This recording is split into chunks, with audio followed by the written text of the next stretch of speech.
She walked in like she owned the building. That's what I remember first. Not the blazer, though yes, it was pressed. Not the folder.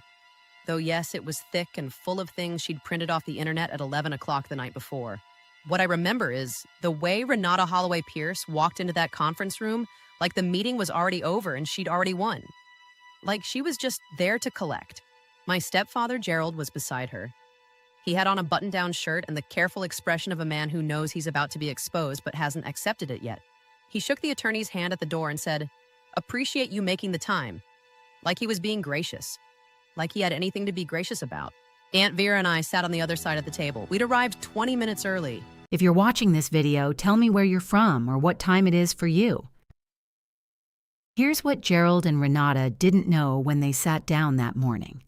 My mother had been planning for this exact meeting for 2 years. She knew Renata was coming. Not Renata specifically, but whoever Gerald would choose next. She knew my father would let it happen because he always let things happen to him, never made them happen himself. She prepared for both. She spent the last year of her life making sure that no matter what those two did, they would arrive at exactly this moment, in exactly this room, and receive exactly nothing. They thought they were walking into a negotiation. They were walking into a closing. My name is Simone Diane Okafor. I'm 23 years old, and this is the story of how my mother protected me from beyond the grave and how I held the line long enough for her plan to work. My mother's name was Diane Okafor. She was 44 years old, a school librarian at Eastside Elementary in Macon, Georgia, for 16 years. The kind of woman who laminated things, who kept color-coded tabs in her medical files, who made her own birthday cards because store-bought ones never said quite enough.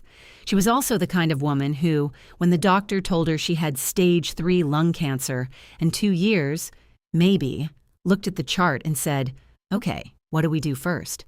She never smoked. Didn't matter. She died on a Tuesday in October. I was 16. The sun was out, which felt like a personal insult.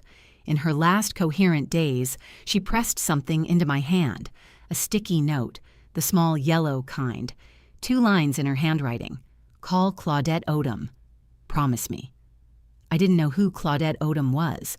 I thought maybe a neighbor, a church friend. I said, "I promise, Mom," because she needed to hear it, and I needed to say something. She let out a long breath and closed her eyes. She died 3 days later. I was the only one there. My father, Gerald, my biological father, the man who walked out when I was 8 years old, had not visited the hospital once in 2 years. Not when she was diagnosed, not when she lost her hair, not when she moved us from the house into an apartment because she said she was simplifying. I thought simplifying meant she was exhausted. I didn't understand yet that it was a strategy. Gerald sent a text the morning after she died. Heard the news. So sorry for your loss. Like she was a co-worker he'd met once at a conference. That part matters. You'll see why. The funeral was small. Diane's co-workers from the library, a few neighbors, her book club, her best friend from college, Yvonne, who flew in from Houston and sobbed the whole time in a way that felt honest instead of performed. And then Gerald arrived, 12 minutes late. He had on a tie I'd never seen, dark burgundy, silk, somebody else's taste, and beside him was Renata. She wore a black dress with a belt and the expression of a woman doing a chore she'd agreed to in advance. She didn't sign the guest book. She did not go to the reception. Gerald hugged me near the door, long enough to count as a hug, not long enough to mean anything. He smelled like a different detergent than I remembered, which sounds like a small thing but stayed with me all day. He pulled back and looked at my face and said, "You're holding up so well, Simone." Like that was a compliment. I nodded. I said, "Thank you for coming." He nodded back. We had nothing else. In the state of Georgia, a minor needs a legal guardian. My Aunt Vera, Diane's older sister, applied immediately. The court said no. Gerald was my biological father, employed, married, 3-bedroom house in Macon. He had priority.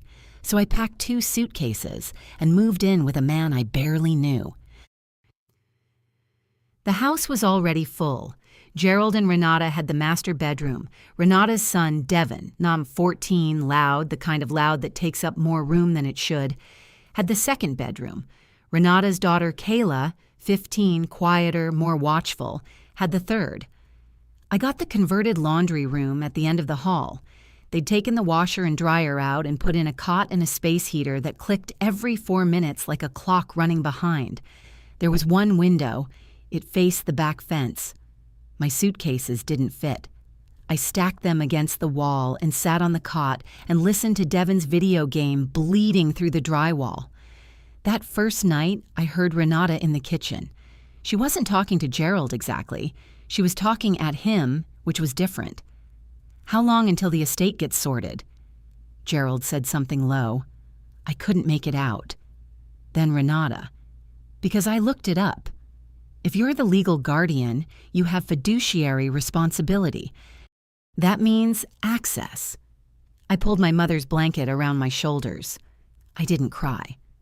I repeated the sentence to myself until I had it memorized. People tell you who they are early. You should believe them. 3 weeks in, Gerald sat me down at the kitchen table after dinner. Renata was in the living room, but she'd left the door cracked, which told me everything about whose idea this conversation was. "Your mom left you some money," Gerald said. His voice was careful, rehearsed. "I want to make sure you're protected." "It's in a trust," I said. "Right, but as your legal guardian, I should be involved in how it's managed. There's a process.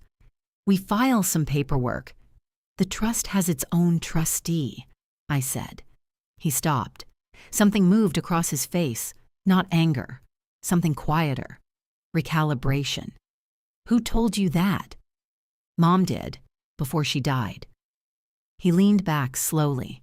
He hadn't known about the trustee. That was clear. He'd assumed this would be simple. Guardian of the minor, control of the assets. He'd run the numbers on something that wasn't real. I watched him process that. Renata appeared in the doorway right on time. She was leaning against the frame with her arms crossed, wearing the expression of a woman who doesn't lose. "There are ways around that," she said. "We looked it up." She said we again. That one word told me they'd been talking about my mother's money since before I moved in. Maybe since the funeral. Maybe since before that. I picked up my plate. I rinsed it. I dried it. I put it away. "Good night," I said. I went to the laundry room and sat on the cot and held the sticky note my mother had pressed into my hand. "Call Claudette Odom. Promise me." I was ready to call. Aunt Vera is my mother's older sister. She's a middle school principal in Columbus, Georgia. 42 years old, the kind of woman who keeps a legal pad on the kitchen table because she's always in the middle of something that needs writing down. She has my mother's eyes. Dark brown, steady, the kind that don't flinch. She drove to Macon and picked me up on a Saturday. Didn't tell Gerald where we were going. He didn't ask. We sat at her kitchen table with coffee and wheat toast, and she told me what my mother had done. "She started the trust right after the diagnosis," Vera said. She was pouring cream into her mug, not looking at me. 18 months before she died. She sat at this table, this exact table, with a legal pad and a list of everything she owned. I thought she was just getting organized. She was building a wall. "She sold the house early," I said. "I'd thought it was for medical bills." "For the wall," Vera said. "She put everything into the trust, the life insurance, the savings, the house proceeds. $380,000. She set her mug down. She told me something I'll never forget. She said, "Gerald will remarry, and whoever he picks will see what I built and call it an opportunity. I know him. He won't stop it. So I'm stopping it now." I looked at my mother's bracelet on my wrist, a thin gold chain with a small charm, a book, because of course it was a book. "She didn't hate him," Vera said quietly. "She just understood him. She knew he was weak. She knew he'd convince himself that sharing was fair. She knew he'd let somebody else make the call." She reached across the table and held my hand. so she made the call first. I didn't say anything for a while. Outside the window, birds were going at it in the oak tree, the kind of sound my mother would have pointed out.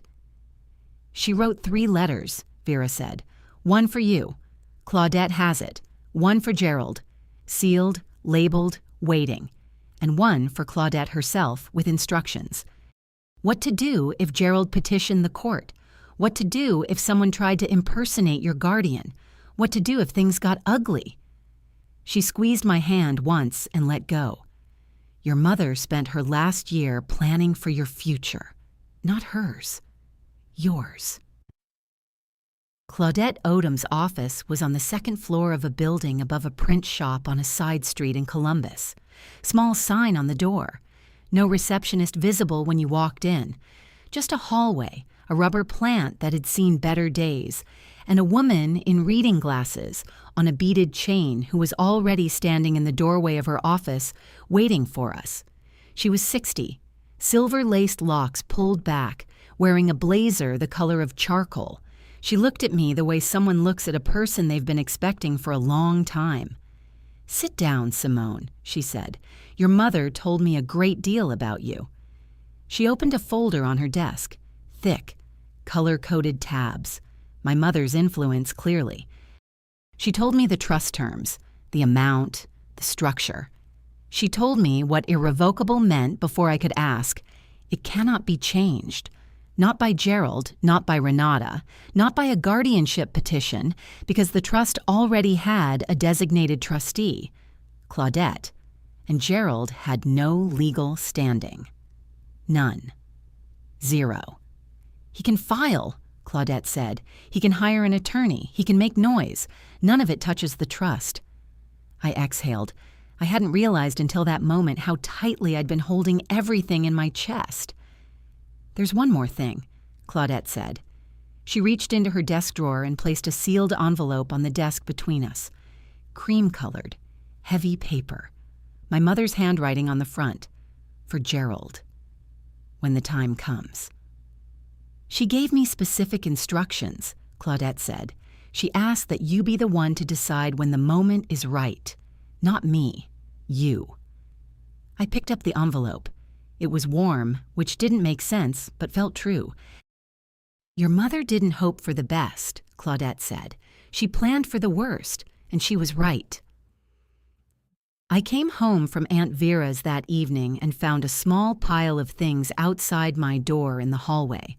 A shoebox of photographs, my mother's reading journal, the one she'd kept for 15 years, a log of every book she'd finished with her notes in the margins, her charm bracelet, and a plastic grocery bag with miscellaneous things from what used to be her half of a box I'd brought, a ceramic mug with a chip in the handle, a small framed photo from my 6th birthday. Renata had needed the hall closet. Devin was taking up the gaming room and needed storage overflow. The plastic grocery bag had been tied at the top. Something had leaked inside. I thought maybe a shampoo bottle left from before. And the photo was damp. The one from my 6th birthday, my mother's arm around me, both of us laughing at something just off camera. I stood in the hallway holding the bag. Renata came out of the kitchen. She saw me and she did not apologize. She said, "You can keep everything in your room. There's plenty of space in there." I opened the bag. I found the bracelet at the bottom, tangled in a hair scarf.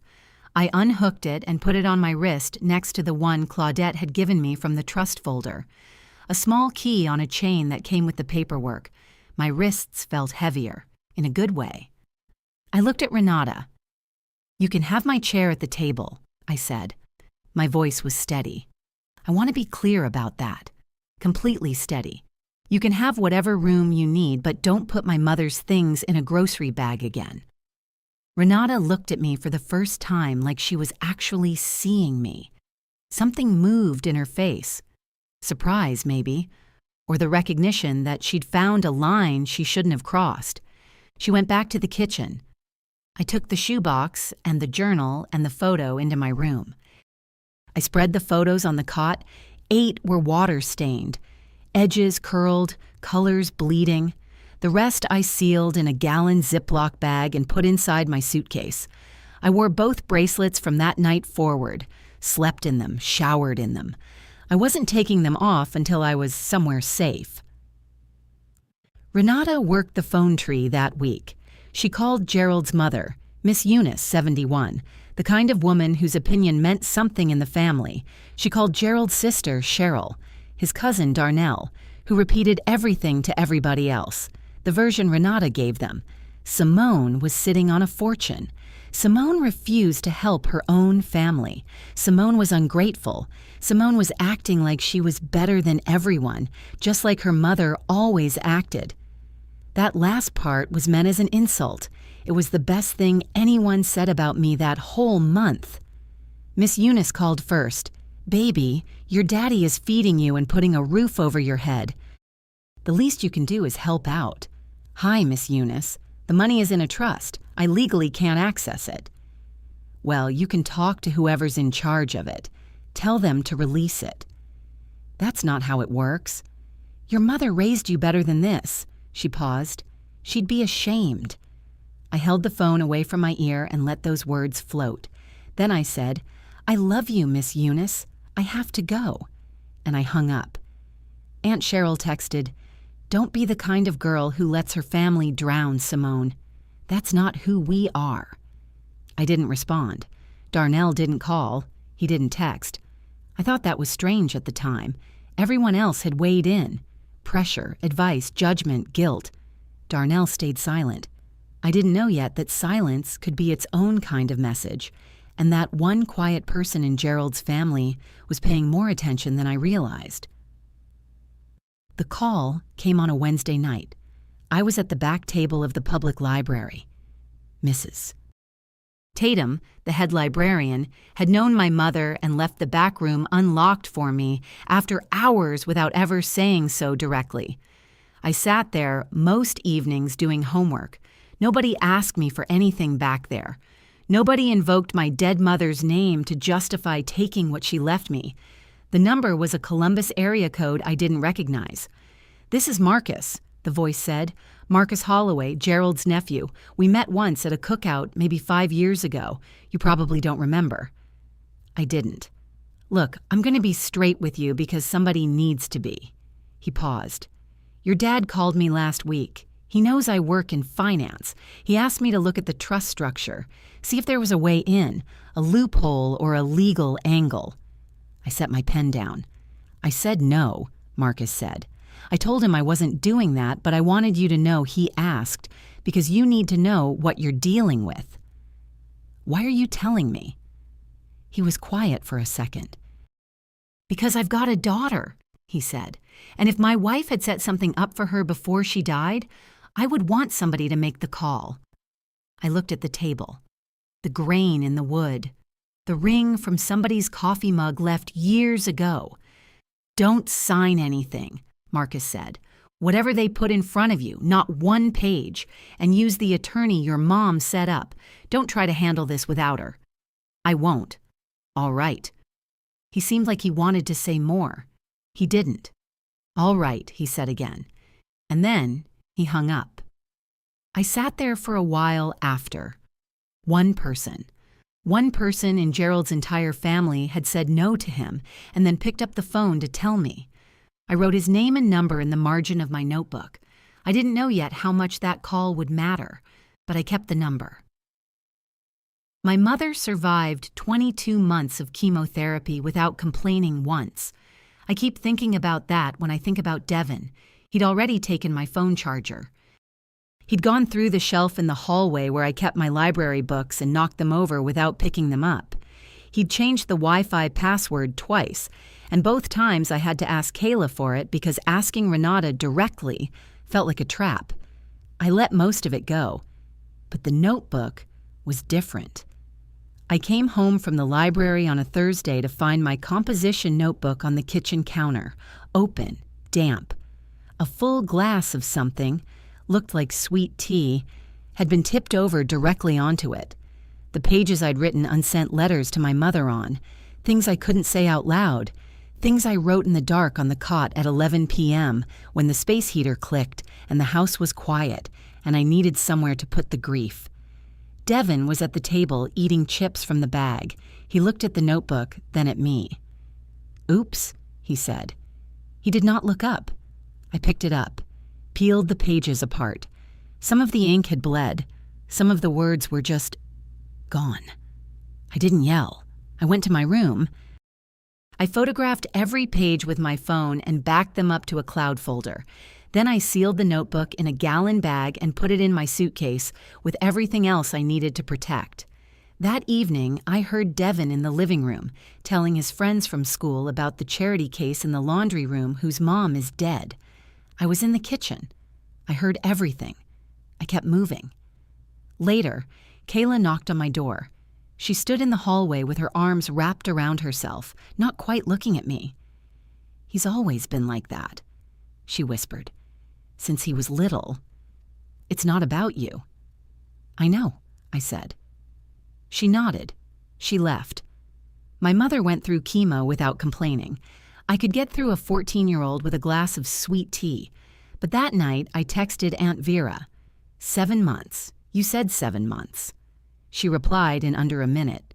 6.5 now, baby. I'm counting too. I found it on a Monday looking for a pen. The kitchen junk drawer. The one with the takeout menus and the dead batteries and the rubber bands that had lost their stretch, had a letter in it. Cream-colored envelope, already opened, from First National Trust Services, addressed to the law office of Claudette Odom, with a forwarded copy sent to the household as part of standard procedure for any correspondence related to a minor's account. I read it once. Then I read it again. It documented an inquiry made by telephone to the trust bank. The caller had identified herself as Renata Holloway Pierce, legal guardian of Simone Okafor. She had requested a full account summary and withdrawal procedures for the trust. The request had been denied. The letter cited the trust agreement. All inquiries must go through the designated trustee. Renata had called the bank. She had told them she was my legal guardian. She had tried to get into my mother's trust. My hands didn't shake. I noticed that. I felt something cold and clear move through me. Not exactly anger, but something underneath anger. Clarity, maybe. The kind that comes when you realize the thing you feared is exactly as bad as you thought, and now you can stop dreading it. I photographed the letter. Both sides. The envelope, too, with the postmark and the address. I put it back in the drawer exactly the way I found it. Then I walked to my room and emailed the photos to Claudette. She called the bank and told them she was my legal guardian. Claudette replied within 40 minutes. "This is exactly what your mother anticipated. Do not let them know you've seen it. Keep the original where it is." Then a second email. "I'll be scheduling a meeting. They need to hear this directly from me. It's time." I closed my phone. 2 days later, the letter was gone from the drawer. I went back to check, couldn't sleep, 3 in the morning. And it wasn't there. Renata had found it and removed it. I didn't have the original anymore. I emailed Claudette immediately. She responded the next morning. "The photographs are sufficient. The bank has their own records. We don't need the paper." Then, "Don't panic. Your mother planned for this too." I sat on the cot. The space heater clicked. 6 months and some change. I was still counting. Renata's idea of a grand finale was a family conversation at Bethel AME's Sunday Fellowship Hall. I want to be clear about why that location mattered. Bethel was Gerald's family church. His mother, Miss Eunice, had been a member for 40 years. His sister Cheryl sang in the choir. His cousin Darnell helped run the deacon board. Community reputation in a place like that is a currency, and Renata understood currencies. She had arranged this, framed it as a family check-in, something casual, and had made sure Miss Eunice, Cheryl, Darnell, and a handful of other family members would be there. Gerald's whole jury assembled in a room where social pressure meant something. I came because Aunt Vera drove me and sat beside me and said before we walked in, "Let them talk. You don't have to say a word." The fellowship hall had folding tables pushed together and a spread of food that nobody had touched yet. Renata had positioned herself at the center of the longer side. Gerald sat beside her. Miss Eunice was at the head. Cheryl? Darnell. Marcus sat at the far end, quiet, hands folded, not looking at anyone in particular. The food had been out 20 minutes before Renata set down her fork and pressed a tissue to the corner of her eye. She was good. I'll give her that. Her voice cracked in exactly the right place. She talked about how hard she'd tried, how much she'd given, how she'd opened her home to a grieving child and gotten nothing but silence and resistance in return. She talked about Gerald working 60 hours a week. She talked about her own sacrifices. She said my name in a tone that made it sound like a verdict. She's sitting on money that could help this whole family, Renata said, while we're trying to hold things together. She looked at Miss Eunice. Diane would want her daughter to think about more than just herself. The room nodded in the general direction of agreement. Miss Eunice set down her knife. Simone, baby, hold on. It was Marcus. His voice was calm, even. He hadn't moved from the end of the table. He was looking at Renata.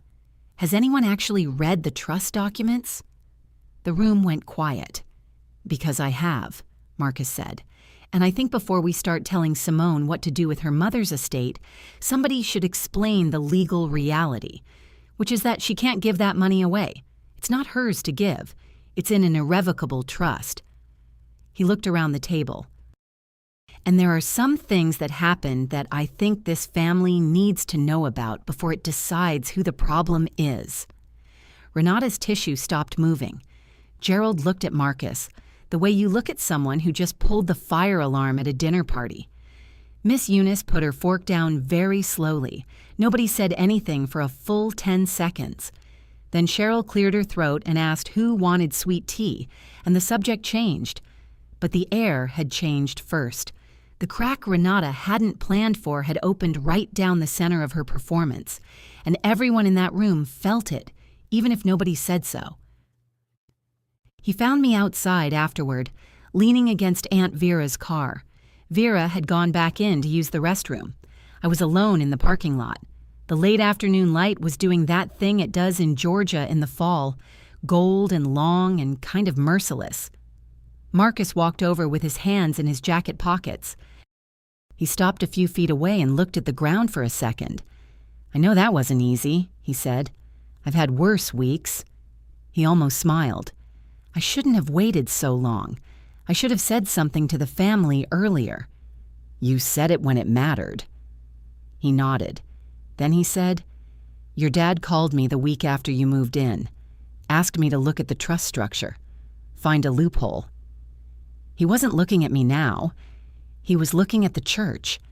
I told him no. I told him, that's not who we are. That's not what you do. He paused. He didn't like that answer. I know, I said. You called me. I did. He pulled a business card from his pocket and held it out. Plain white card. His name, the credit union's name, a phone number. If you need anything, a reference for an apartment, an account opened in your name only once you turn 18, anything practical, you call. I took the card. He looked at me then. Really looked at me. Your mama set something up that works, he said. Don't let anybody tell you otherwise. Don't let anybody make you feel guilty for it. She knew what she was doing. I know she did. He nodded once. He went back inside. I stood in the parking lot until Vera came out. Two people in Gerald's family had said no and then chosen me instead of the easier answer. I kept thinking about that number, how small it was, how much it was enough. She called them in on a Thursday. 5 days' notice. Formal letter, hand-delivered by courier to the house. I was at school when it arrived. I heard about it that evening through the wall, Renata's voice sharp and fast, and then Gerald's lower. I didn't hear exactly what they said. But that night, when I came into the kitchen for water, I could see the letter on the counter and the stack of papers beside it that Renata had been adding to for days. Printouts from legal websites, articles about guardianship, definitions of fiduciary duty printed from a government.gov page. She had highlighted things in yellow and made notes in the margins in red pen. She had built herself a folder. Aunt Vera told me later, she'd heard from Marcus, who'd heard from Darnell, that Renata had been coaching Gerald on what to say, what phrases to use, how to frame the conversation as concern rather than demand. She had rehearsed this. She had spent 5 days preparing for a meeting she thought she was going to win. Claudette had been preparing for 2 years. Vera and I arrived at 20 minutes to 10. Claudette met us in the hallway. Blazer, reading glasses on the beaded chain, the big folder under her arm. Tabs color-coded, thick enough to stop a door. She looked at me and said, "Ready?" "Yes." "Good. Let me do the talking until I tell you otherwise." Gerald and Renata arrived at 10 sharp.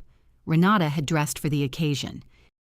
Pressed black blazer, gold earrings, lipstick. She had her folder in the crook of her arm, the internet printouts, the highlighted pages, her homemade case. She walked in like a woman arriving at a deal she expected to close. Gerald looked smaller than I'd seen him in months. He was sweating through his collar. He shook Claudette's hand at the door and said thank you for making the time, and it came out like something a person says at a job interview they know they're going to fail. The conference room was modest. Oak table, 4 chairs per side, window looking out onto the street, water pitcher in the middle. Nobody touched it.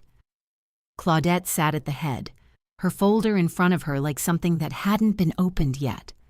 Renata sat directly across from her and placed her folder on the table, with both hands flat on top. A power position. Practiced. Vera sat beside me and held my hand under the table. Claudette looked at each of us in turn. Then she started. "Thank you all for coming. I called this meeting because there's been ongoing confusion about the estate of Diane Okafor. I'd like to resolve that confusion today, clearly and permanently." Renata gave a small, prepared smile. Gerald licked his lips. Claudette opened her folder. "I represent the trust of Diane Okafor. I do not represent Mr. Pierce. I do not represent Mrs. Holloway Pierce, the trust. My obligation is to the document Diane created and to the sole beneficiary." She looked at Renata's folder, then back at Renata. "Let's begin." She read the trust terms the way a surgeon handles a scalpel. Unhurried, precise, final, irrevocable, independent trustee. Gerald's guardianship petition had no legal pathway. He was not the grantor. He was not the trustee. He was not a beneficiary. He had no standing in this room except as a courtesy. Renata leaned forward. "But Gerald is her father. He has parental rights." Claudette looked at her the way you look at a slow leak. Parental rights do not extend to an irrevocable trust established by a third party before his legal guardianship began. He has no rights here. None. Gerald opened his mouth. "Diane never told me about this." She wasn't required to. Renata gripped the edges of her folder. "We'll get a lawyer. We'll contest it." "You're welcome to," Claudette said. "But before you make that call, there's something I need to share." She reached into the folder and pulled out a single sheet of paper. She set it on the table between them. "This office received documentation from First National Trust Services, dated 6 weeks ago. It records an unauthorized phone inquiry to the trust account. The caller identified herself." She looked directly at Renata and read aloud, "as Renata Holloway Pierce, legal guardian of Simone Okafor." The room went very still. Renata's face drained in stages. The confidence first, then the color. Her hand moved to her earring, a small, unconscious gesture, the kind that happens when the body understands something before the mind catches up. Gerald turned and looked at his wife. His mouth was open slightly. I watched that moment land. The surprise on his face was genuine. Whatever Renata had been doing on her own, she had not told him everything. "You called the bank," Gerald said, low, flat. Renata said nothing. "Impersonating a legal guardian to access a protected minor's trust account is a serious matter," Claudette said. Her voice did not rise. It did not need to. "Potentially a federal one. This documentation has been filed and preserved. I trust this will not happen again." Renata stood up. She picked up her folder, the highlighted pages, the internet printouts, the weeks of preparation, and tucked it under her arm. It looked very small now. "This is not what I was told this meeting was about," she said. She walked out. The door didn't slam. It closed with a solid click that somehow felt worse. Gerald sat there with his hands on the table. He looked at them. He did not look at me. Vera's hand tightened around mine. Claudette did not hurry. She closed her folder. She said, "I'll send formal correspondence to both parties by end of week. Any future inquiries related to this trust must be routed through this office." She looked at Gerald. "Do you have questions?" He shook his head. "Then we're done here." Gerald was in the parking lot when we came out. He was sitting in his truck with the engine off, both hands on the wheel, looking at nothing. Renata's car was already gone. I told Vera to give me a few minutes. She gave me a look. I gave her one back. She leaned against her car and took out her phone. I walked to Gerald's truck and knocked on the passenger window. He looked up, startled, like he'd forgotten where he was. He unlocked the door. I got in. The truck smelled like coffee and work boots and a pine air freshener that had dried out months ago. It was quiet except for distant street noise and the sound of Gerald breathing. "I have something," I said. I opened my bag and took out the cream-colored envelope, my mother's handwriting on the front. For Gerald. "When the time comes." He looked at it for a long moment. "Mom left this with Claudette," I said. "She asked me to decide when it was the right time." I held it out. "I want to read it to you. Is that okay?"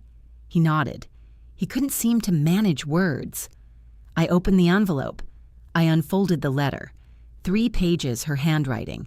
Neat, slanted right, the same handwriting that had been on every birthday card and permission slip and grocery list of my entire childhood. I read it aloud. She opened by saying she didn't write it with anger. She wrote it with clarity, because that was always her way. She said she knew him. She'd always known him, maybe better than he knew himself. She told him he wasn't a bad man, just a weak one. She said weakness left unchecked does the same damage as cruelty, and she needed him to understand that, not to punish him, because she needed him to understand it. She told him she knew he'd remarry. She told him she knew whoever he chose would look at what she'd built and see something to take. She told him she knew he'd convince himself that sharing was the right thing, because agreeing had always been easier for him than standing firm. "I used to think that was kindness," she wrote. "I know now it's just cowardice with better manners." Gerald made a sound beside me, small and involuntary, like someone had pressed on a bruise he'd stopped being able to feel. She wrote about me. She said I was stronger than he knew, stronger than her, maybe. But I was also still young, and I'd just lost my mother, and I deserved at least one parent who chose me first. She said she couldn't make him into the father I deserved, but she could make sure I'd be okay without one. That's what this trust is. It isn't about the money. It's about making sure our daughter has a floor that no one, not you, not whoever comes after me, can pull out from under her. The last line. I took a breath. Don't be angry at Simone. Be angry at yourself for making this letter necessary. Gerald put his face in his hands. He cried. I had never heard that sound from him. Not in 17 years of knowing and then not knowing him. It was raw and ugly and real. The sound of a man hearing the truth from a woman he'd underestimated his entire life. I let him cry. I did not put my hand on his shoulder. I did not tell him it was okay. I folded the letter carefully and slid it back into the envelope. I'm going to stay in your house until I turn 18, I said. My voice was steady. I'll be respectful. I'll do my share. But I need you to know I'm leaving the day I turn 18, and I need you to understand why." He nodded from behind his hands. "Mom didn't build that trust because she hated you," I said. "She built it because she knew you, and she was right. I hope that keeps you up at night until you figure out what to do about it." I put the envelope back in my bag. I opened the truck door and stepped out into the parking lot. Gravel under my shoes, fall light going gold. "Simone," he said. I stopped. She was always the stronger one. His voice was wrecked. I knew it when we were married. I just didn't know what to do with it. "I know," I said. I closed the truck door. I walked back to Vera's car. I did not look back at him. I could feel him watching me across the lot, but I kept walking. You had years to be my father, I thought. She had too. She used every single day. Claudette moved fast. By Friday, the call Gerald had made asking Marcus to find a loophole in his own daughter's inheritance. He laid it out clearly, the way a man who works in finance lays things out when he needs people to understand what actually happened. Miss Eunice called Gerald that night. I was in the laundry room, but the walls in that house were thin, and her voice carried through the phone speaker. "You let that woman try to steal from your child?" Gerald's responses were low and mumbled, the sound of a man who had run completely out of excuses. Aunt Cheryl stopped returning Renata's calls the following week. Darnell, who had been quiet all along, sent me a text out of nowhere. "Your mama raised a strong one. Stay up, cousin. I didn't know what to do with that. I saved it." The family didn't collapse. It shifted, like a house settling after a long storm, cracks in the foundation becoming visible that had always been there. Miss Eunice still loved her son, but the trust she'd placed in his judgment was gone, and you could hear it in the way she said his name now when she called. Careful, like she was handling something that had already been broken once. Renata's name became the word people said quietly at the edges of family conversations, the word followed by the small silence that means everyone already knows. Inside the house, Gerald retreated. He came home from work, ate in front of the television, went to bed. He stopped asking me about the trust. He stopped asking me about anything at all. The arguments with Renata happened behind their bedroom door. I'd hear the rhythm of them, her voice going sharp and high, his dropping flat and slow, and then the television turning on too loud. One night, about 3 weeks after the meeting, I passed the kitchen and heard Renata on the phone. She wasn't performing anymore. The voice she used for family dinners and church fellowships and conference rooms was gone. She was talking to her own mother, and she sounded tired in a way I hadn't heard from her before. "He can't even get money from his own kid," she said. "I married him because I thought he had it together. Turns out his dead wife was the one with the plan." She laughed, short and hard. "I should have looked at the finances before the wedding. My mistake." I stood in the hallway and listened for one more second. Then I went back to my room. I sat on the cot. The space heater clicked. That was the night I understood Renata completely for the first time. Gerald wasn't a partner to her. He was an investment that hadn't paid out. She'd calculated the return, found it insufficient, and was now cutting her losses. There was nothing personal about what she'd tried to do to my mother's trust. It was just math, which somehow made it worse, and also made it easier to stop being afraid of her. Around 11, Kayla knocked on my door. She stood in the doorway in her pajamas, arms wrapped around herself, looking at the floor. "Hey," she said. "Hey. For what it's worth." She stopped, started again. "Your mom sounds like she was something else." I looked at this girl who had been pulled into a mess she didn't make by a mother she couldn't change. "She was," I said. "She really was." Kayla nodded. She left without another word. That small moment in that ugly house was the one I kept thinking about afterward. Not the conference room, not the letter. This. 2 girls in a hallway at 11 p.m., choosing decency when nobody was watching. The rest of it passed the way hard months do. slow on the inside, fast on the calendar. I kept my head down. Worked at the public library Tuesday through Thursday. Mrs. Tatum let me have the back table after hours, which was worth more than the $9 an hour she paid me. I studied at that table. I rewrote my composition notes. I started a new journal, a plain one from the drugstore, and wrote in it carefully, putting my name on the inside cover the way my mother taught me. I took the SAT in November, scored in the top 15%. Vera called when she found out and did not use her indoor voice. I applied to Georgia State University. First choice school, their English department. I wrote my personal essay about trust. Not the legal kind specifically, though it was in there. The human kind. What it means to trust someone who's no longer there to confirm it. My professor returned it with a note in the margin. Publish this. I didn't. Not yet. The story wasn't finished. I got in with a partial merit scholarship. The trust covered the rest. Claudette sent me the paperwork for review with a handwritten note on a sticky tab.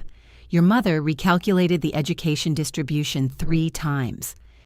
She wanted to make sure you'd have enough to start, but not so much you'd stop building. I signed the dorm contract 2 weeks before my 18th birthday. Inside the house, Renata and I had reached a kind of silent agreement. She stopped mentioning the trust. She stopped mentioning my mother. She barely acknowledged me at all, which was an enormous relief. Gerald moved through rooms like someone sleepwalking through his own life, present at dinner, absent in every way that mattered. Devin got quieter around me after the church fellowship incident. I never knew if Marcus said something to someone or if Devin just got bored. Either way, it stopped. Kayla and I exchanged small things in the hallway. A nod, a shared eye roll when Renata raised her voice about something in the kitchen, a quiet good luck on the morning of my SAT. We never talked about the trust again. We didn't need to. On my 18th birthday, Claudette released the first distribution, $50,000. Education fund. I drove to a bank branch in Columbus with Aunt Vera and opened an account in my name only. When the teller asked if I wanted to add a joint holder, I said no. Just me, I said. The teller typed something and printed something and slid a card across the counter. My name on it. Nobody else's. It was just a card, but it felt like a door. The morning I left Gerald's house, I packed the same 2 suitcases I'd arrived with, plus the shoebox of photographs, the wooden box with the bracelet and the birthday card she'd written me when I turned 14, and the new journal with its ink-full pages. Everything I owned fit in 2 bags and 1 box. That used to feel like loss. Now it felt like freedom. Gerald, I keep saying Richard. I mean Gerald, I do that sometimes. Stood at the front door. He had a cup of coffee in both hands, going cold. He looked older than 46 in that light. Morgan, he started, then he stopped. He said my name wrong. He corrected it. Simone. I stopped on the front step. I waited. I know I don't have the right to say this, but... He swallowed. Good luck. I looked at him. The man who left my mother, who let his wife try to take what my mother had spent her dying year building for me, who never once in 6 months said the 2 words that might have meant something. Bye, Gerald, I said. He opened his mouth like he had something more. Nothing came. I picked up my bags and walked to Vera's car. I did not slam any doors. My mother taught me that. My dorm room at Georgia State was 8 feet by 11 feet. A twin bed, a desk, a window that faced a courtyard. It was the most beautiful room I'd ever been in. I put Diane's photo above the desk, the one from my 9th birthday, both of us laughing at something the camera didn't catch. I set the wooden box on the nightstand. I wore both bracelets to my first class and every class after that. College was ordinary in the best way. Classes, dining hall food, a roommate named Destiny who played music too loud and always apologized about it. I joined the campus literary magazine. I declared English as my major because writing was the only thing that made me feel close to my mother, and she'd always said the world needed more people who could tell the truth clearly. Claudette sent quarterly trust statements with small handwritten notes on the back. Once she included one that said, "Found something in your mother's file while organizing." She left a sticky note with the beneficiary paperwork. It says, "Tell Simone I'm proud of her, even if she doesn't need to hear it." I read that one standing at the campus mailbox and had to step to the side to let other people pass while I collected myself. She was wrong about that part. I needed to hear it. Marcus texted occasionally. Short, practical messages. "How's the semester going? You need anything?" From a man who wasn't built for long conversations but was trying to show up in the ways he could. I always wrote back. In November, I got an email from Kayla. The subject line was, "FYI. Hi, Simone. I got into Savannah College of Art and Design. I'm paying my own way, FAFSA, a work-study position at the Student Gallery, and tips from my waitressing job on weekends. I'm not going to pretend it's easy, but I wanted you to know I'm glad you held on. If you had given in, my mom would have spent that money inside of a year, and I'd still be in the same place. At least this way, what I'm earning is actually mine. Thank you for not giving up." I read it 3 times. I closed my laptop and looked at my mother's photo. She never imagined Kayla. She built the wall to protect me, and it protected futures she never even knew existed. The letter from Gerald arrived 6 months after I left. Plain white envelope, no return address, but I'd know that handwriting anywhere. Blocky, tilted slightly left, the same penmanship from the birthday cards he sent me until he stopped sending them when I was 9. I opened it in the mailroom between a flyer for a campus talent show and a package notification slip. It was 1 page, front only. "Simone, I've read your mother's letter again, 3rd time this month. She was right about everything. I was weak. I let Renata make decisions that were mine to make, and I let you carry what I should have carried. I'm sorry I wasn't the father she described." He said he'd started seeing a counselor. He said he and Renata had separated in October. She took Devin and Kayla to her mother's place in Augusta. The house was quiet now. Too quiet, he wrote. He said he didn't expect me to write back. He said he just wanted me to know that he finally heard my mother.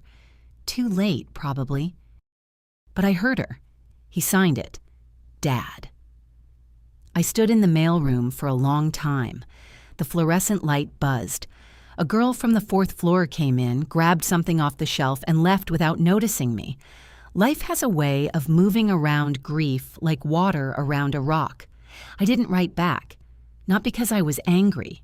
Not because I didn't believe some of it. The counseling, the rereading, the too quiet house. Those sounded like a man who was finally doing the work he should have started a decade ago.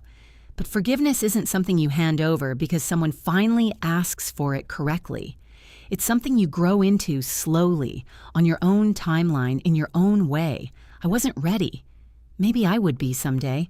Maybe we'd sit across from each other at a diner somewhere and talk about ordinary things. Maybe not. I took the letter back to my room, folded it neatly, placed it in the wooden box right next to the charm bracelet and the birthday card and the sticky note from the last week of my mother's life. Call Claudette Odom. Promise me. I kept my promise. I put the box on the nightstand and sat at my desk and opened my laptop. It's spring now. The trees outside my window are coming back, the way they do when you give them enough time and light. My mother's photo is in front of me. Her bracelet is warm on my wrist. She didn't teach me to fight. She taught me something harder. She taught me to prepare. She taught me that some battles don't need raised voices or lawyers in expensive suits or revenge played out in public. They need a woman who sees clearly, who acts early, who builds a floor under her daughter before the floor gets pulled out. She spent the last year of her life making sure I had somewhere to stand. If someone in your life tells you that loving your family means handing over what's yours, that's not love. That's control in a nicer outfit. You don't owe anyone your inheritance. You don't owe anyone your mother's sacrifice. And you absolutely do not owe anyone your silence. My mother couldn't be here to protect me in person, so she put it in a trust. She put it in a letter. She put it in the hands of a woman with a beaded chain and a color-coded folder who'd been waiting 18 months to do her job. And it was enough. My name is Simone Diane Okafor. I'm 23 years old. I have my mother's bracelets, my mother's trust, and my mother's spine. And for the first time in my life, I'm exactly where she planned for me to be. If this story resonated with you, leave a like and consider subscribing. You can also drop any comment below, even just one word. Maybe tell me where you're watching from, or what time it is right now. Sometimes one word is enough to say you were here.